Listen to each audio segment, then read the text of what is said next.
We're going to shift gears just a little bit and talk a little bit about the Mexican Vitiligo Foundation. I'd like to introduce Dr. Karen Ferez to come on up. Joining us from Mexico. Welcome to this.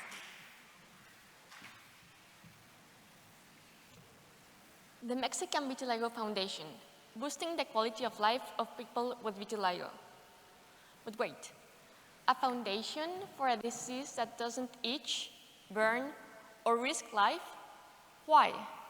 Well, people living with vitiligo are against a very big emotional impact of the disease because it's quite defigurating and visible. There's social stigma I will talk about, and even medical minimization because some people think it's just a cosmetic and then they won't start treatment.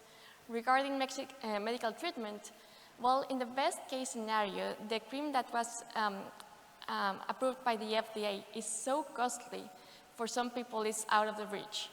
And for the traditional treatments, it's really unsatisfactory. We can hardly say to a patient, oh yeah, I will repigment you and you will look like you were before and it's all gonna be okay.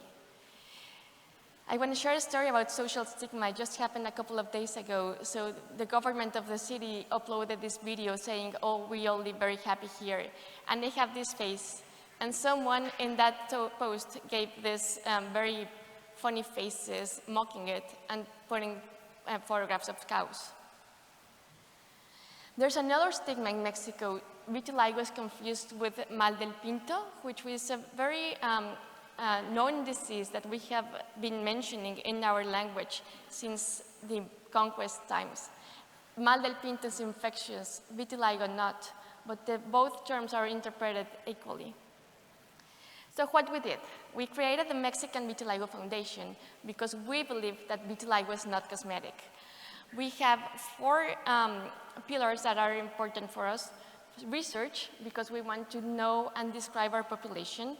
Empathetic care, anyone that has a Wi-Fi connection and speaks Spanish can get online and have a consultation with our professionals that are living with vitiligo. We have psychologists and nutritionists, and everyone can have access. We have been building a community because we believe that this 1 to 2% of the population needs a place to be seen, heard, and understood.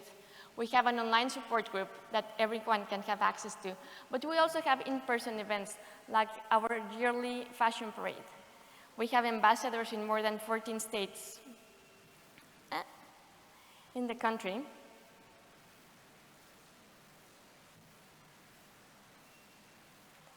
And we have participants from all the Spanish-speaking countries in America to our support group.